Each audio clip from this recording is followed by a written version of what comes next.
Why is the Wi-Fi signal so weak? By user JMay82. Here's a gem for you that came in recently. A user submitted a ticket because the Wi-Fi signal near their desk appeared weak when they looked at their laptop. The actual performance was fine, but they wanted to get ahead of the issue. Their desk was directly below a WAP and should have had full bars. So, I grabbed my laptop and my cell phone and head on over to the user's desk. I imagine it's not going to be long before other users in the area start complaining, and I better be prepared to open a war room if needed. So after discussing the issue with the user, I ask them to show me what's going on. They point to the Wi-Fi icon on their screen. Except it's not the Wi-Fi icon. They're not looking at one signal bar as they claimed. The Wi-Fi's working fine. They're looking at the volume icon, set at 10%. Sir, our equipment does not commonly set itself on fire, by user smart transform in case. I had this call a while ago. I work for a telecommunications company. CUST, my internet keeps dropping out. Me, before we TS, can you tell me what lights are lit on your router and ONT? CUST, proceeds to tell me, then adds a crucial bit of info. It keeps smoking and sometimes sets itself on fire. Is it not meant to do that? Me, sir, please turn your router off. Do not turn it back on. CUST, why not?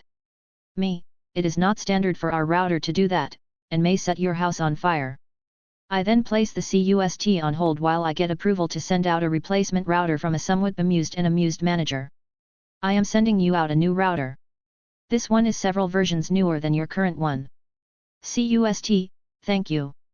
I then educated our customer on proper placement for the router, suitable surfaces to place the router, and that we should use the power supply that is included with the router. Lovely customer, just needed a little extra education with the router. Our network keeps going in and out throughout the day, by user efficiental 2578. Way back in 6 years ago, I worked for a small MSP. Just my boss and I handling small to medium size offices with a bunch of mom and pop shops interspersed. We had a few contracts, but most clients were the call as needed type. We had a few legacy clients that did their own thing and only called us when they messed something up. This is one of those calls. $Me, TechCO, this is Elk. $Client, hey Elk, I installed a new router last week and we're having some intermittent network outages. Happening at random times throughout the day, though more frequent in the morning and around lunch. $Me, oh, I had no idea. That's usually something you should alert us to so we can update your company file and better support you. Passive-aggressive professionalism is a skill. I'll head over to check things out and grab the new credentials from you.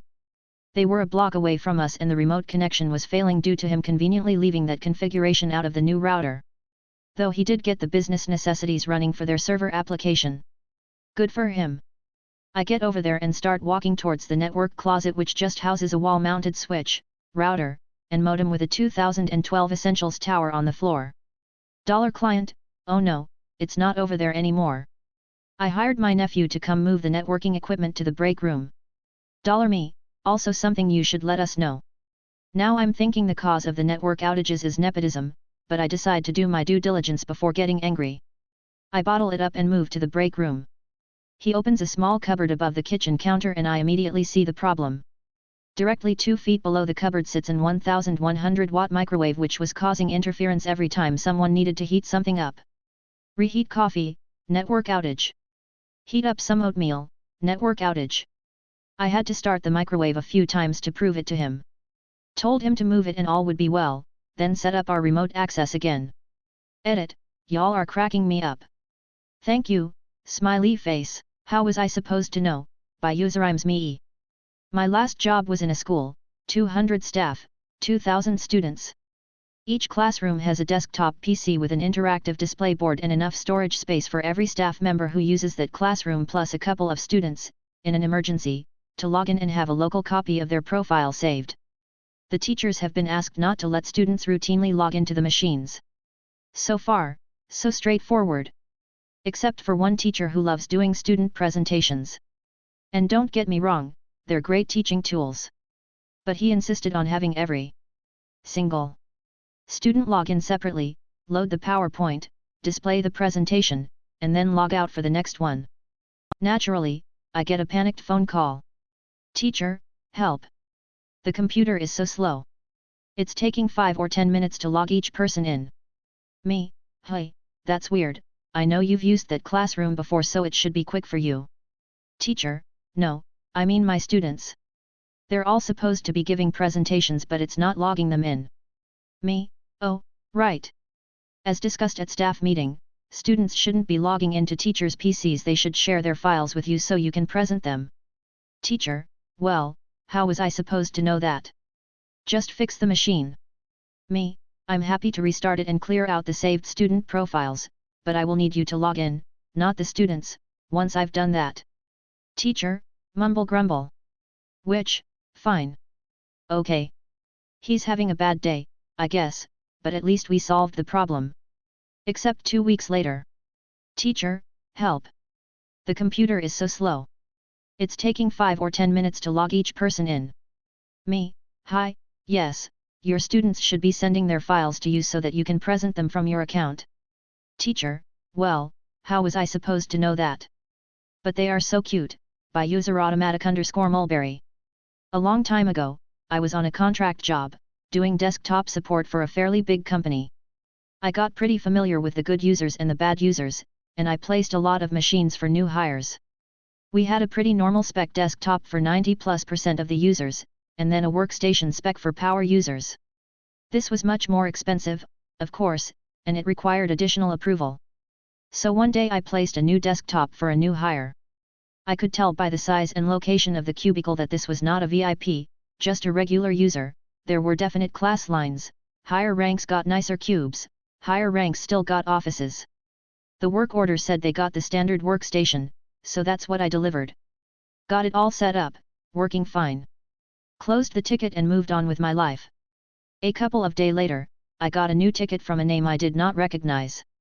User states they are a new hire, and the machine performance is unacceptably slow, to the point that they are not able to do their work, and requesting the power user spec desktop. Based on the person's title, their work would have been using Word, Excel, and Outlook, and the standard machine was perfectly adequate for that workload, so something was definitely amiss. I contacted the user, and they said that they were not even able to open a simple Excel file in a reasonable time. I figured there might be something wrong with the Excel file, so I asked them to mail it to me. When it showed up, I was able to open it on my own standard spec machine with no issues. Not the file, then, something on the machine. I went to the user's desk. It was the same desk, and it was the same machine I mentioned earlier. The machine was running full tilt. The cooling fans were at full speed. I asked to sit and check out the machine, and it was immediately apparent that it was CPU bound. It had all the symptoms of a badly overworked machine. The only windows open were, as expected, Office apps. But there were also a bunch of little animated sheep roaming around on the desktop. Remember these? Or rather the old 16-bit version of those. The user thought they were cute, and so had run a bunch of instances of the e-sheep so they would have lots of them. I used the task mangler to kill all the sheep. The machine immediately returned to normal, the fans went back to idle, and the machine was suddenly completely usable. Word, Excel, and Outlook all snappy and working just fine. I advised the user not to run the e-sheep anymore, and that I would not be recommending her to get a power user machine.